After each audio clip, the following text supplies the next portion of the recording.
I am Chelsea. A few weeks ago, my father, who had been battling illness, passed away. Regret filled me as I wished I could have shown him his grandchildren. The words escaped my lips along with a sigh. I got married 5 years ago, at the age of 25. At my wedding, my father and I made a promise. I'll let you know first when I get pregnant. However, that promise remained unfulfilled, and it became my only regret about my father. His illness was discovered a year ago, and since then, I did everything I could for him. I regularly returned to my parents' home, visited the hospital with my mother, and increased the frequency of phone calls and video chats.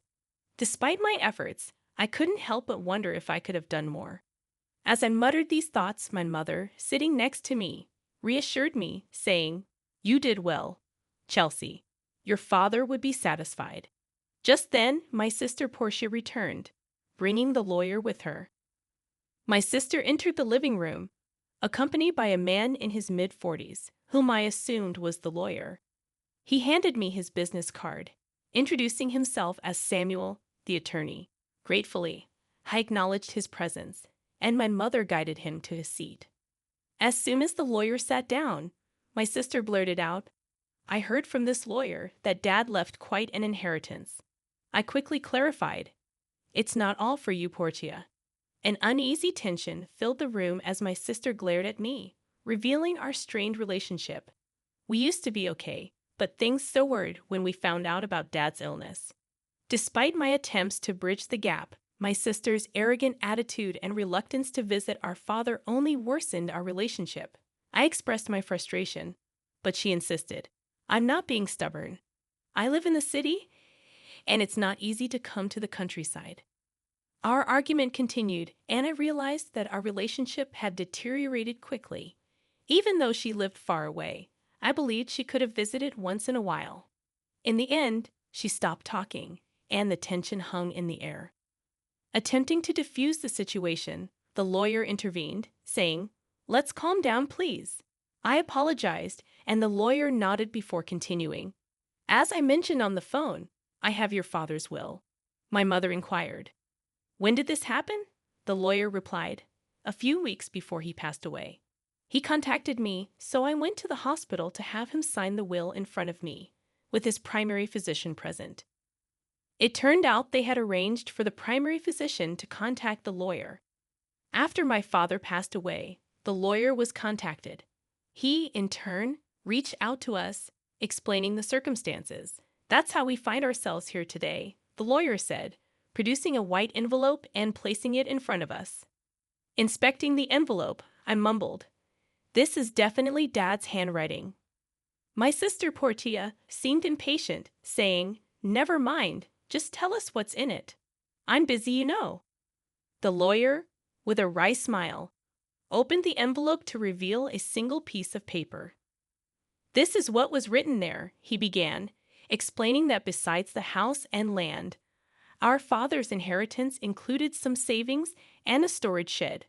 The mention of the storage shed puzzled me. My sister, however, interrupted angrily. "Wait a minute. You didn't mention the farm." "The farm, yes," I added, recalling that it was a hobby my father took up after closing his company. He had started farming near our home until he fell ill. My sister insisted that the farm should be part of the inheritance. Reviewing the documents, the lawyer found a note and revealed, "The farm is rented land." Disappointed, my sister thought we owned it, but I silently considered it might be for the best since we knew little about farming. The conversation shifted to dividing the inheritance. "The house and land go to the wife," the lawyer declared. My sister was content, but the lawyer suggested dividing the rest as we pleased. My sister promptly claimed the cash from the savings, approximately $100,000. Protesting against this selfish arrangement, I objected. "Wait a minute. I'm the oldest daughter. That's irrelevant. I'll take the storage shed." My sister turned to the lawyer, asking, "What even is that?" The lawyer explained, "It's the storage shed next to the house. You'll inherit the building, the land, and its contents." My sister's eyes lit up, and she eagerly accepted. As I questioned her motives, the lawyer continued, "It's about 65 square feet, roughly the size of a small bedroom. Reacting with distaste, my sister grimaced as the lawyer placed photos of the shed on the table. The exterior looked run down, and the interior contained only basic tools, nothing valuable. My sister declared, "I don't want it." I took the photos and painted them myself. It was all quite ordinary. Though these are sentimental items, they won't fetch much money, I thought. As I pondered, my sister spoke up, saying, "Fine, I'll take the cash. You can have that dirty shed." "Hold on, that's not fair. You agreed to the vegetable farming. What are you complaining about now?" my sister retorted. It was difficult to argue against her point, but if I didn't speak up, she'd take all of Dad's inheritance. My sister pressed me, asking, "So we're good then?" Struggling to answer, my mother chimed in, "As long as Portia won't complain later, I have no objections." My sister grinned, and it seemed settled. However, feeling uneasy, I immediately objected, saying, "Well, I'm not satisfied." "Give it up. You're so greedy, aren't you?" my sister remarked, calling me a hassle. Frustrated, I insisted, "That's not it. You care more about Dad than money, right?" Her words left me speechless, realizing that family is more important than money. Before I could say more, my sister ended the conversation. In the end, my mother got the house and land. My sister received Dad's savings, and all that was left for me was the dirty shed. My sister signed a document promising not to complain about the inheritance division, laughing loudly. Full of complaints, I couldn't help but vent to my mother, asking, "Mom, why didn't you help me?" She replied, "I did help you. You decided with Portia." I argued, "That's not true. I made sure you got the shed." My mother assured me, "You might find something surprisingly good if you look closely." The next day, armed with the key from the lawyer, I headed to the shed near the field, a 10-minute walk from home. It was a rural road where no one else passed by. Upon reaching the field, which my father had rented for the past year, I opened the dusty shed with the key. As I looked around, there was nothing special inside, just tools for farming. Disappointed, I mumbled, "Maybe I should just take what's inside for now." However, upon closer inspection, I noticed that the shed felt smaller from the inside than it appeared from the outside.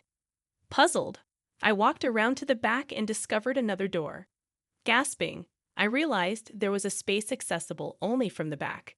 Excited, I thought this must be Dad's surprise. Remembering his love for surprises, I began tearing up. Rummaging through the shed, I found 2 keys hidden in the handle of a shovel. Trying one in the back door, it clicked open. Inside the cramped space, a large safe stood alone. Recognizing it from Dad's company, I hugged the safe, feeling fulfilled. Thinking that there had to be more surprises, I inserted the second key into the safe. With a slightly rusty sound, the safe opened, revealing contents that left me in disbelief. I was stunned. Inside was an unexpected inheritance. Overwhelmed with thoughts, I realized I had to tell Mom. Locking the safe, I rushed to her and, after explaining the situation, called my husband. Together, we moved the safe from my parents' house. However, a realization hit me. The contents were undoubtedly Dad's. If it's part of my inheritance, including the shed, I might have to pay inheritance tax. Better get this thoroughly checked out. The valuable contents warranted consultation with the lawyer about inheritance tax.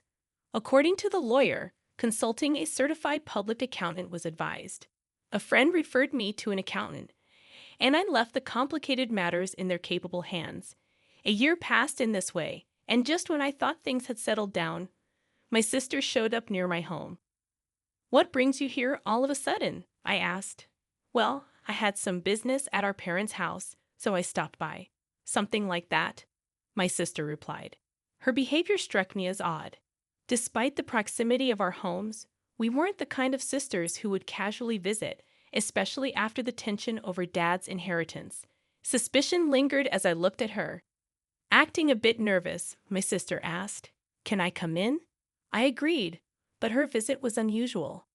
After serving coffee, she started fidgeting and finally spoke, "So, did you win the lottery or something?" I shook my head in confusion. No, I didn't. Did your husband get a bonus? I replied, I never buy lottery tickets, and my husband's bonus isn't due now. What are you talking about? Angrily, she exclaimed. What are you making fun of me for? Money, you had it, don't you? She excitedly shared a story from a few days ago when she ran into our aunt in the city. The aunt mentioned receiving a $500 gift card as a thank you for visiting Dad. My sister assumed I sent it and believed I had come into extra money. She interrogated me, insisting that I admit to a windfall. Sighing, I clarified. It was a thank you gift from the inheritance. My sister didn't like my attitude and accused me of mocking her. I explained, no, it was a genuine thank you gift, but she pressed, demanding to know where I got the money. I replied, from the inheritance, remember? So, I sent thank you gifts to relatives who had helped us. Upon hearing this, my sister frowned and remarked, all you got was that dirty shed. I nodded, confirming her statement, but then added, there was a safe inside it. That's where the real inheritance was. Perplexed, my sister questioned, a safe? Real inheritance? I carefully explained to her about the watches in the safe, all of them valuable and collected by our father as a hobby during his lifetime. However, I admitted not knowing their exact value. On the other hand, the remaining savings were about $100,000, which seemed small considering our father's background as a business owner who could retire early.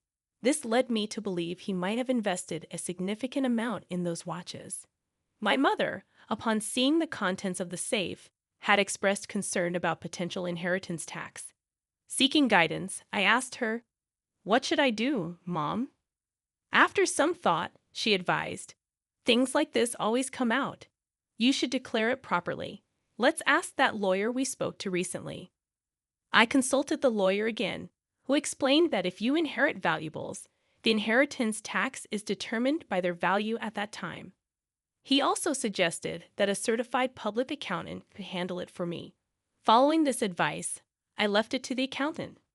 The results revealed that the watches alone were worth at least $500,000. Faced with this valuation, I questioned, how should I pay the inheritance tax?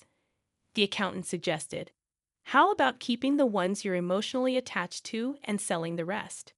Agreeing with the practicality of this approach, I sold some watches, used the money to pay the inheritance tax, and sent thank you gifts to the helpful relatives, the gift cards my sister had mentioned. By the way, I kept items like the pocket watch my father often wore, which held the most memories for me. I showed it to my sister while explaining the story, saying, this one isn't expensive, but it holds the most memories for me.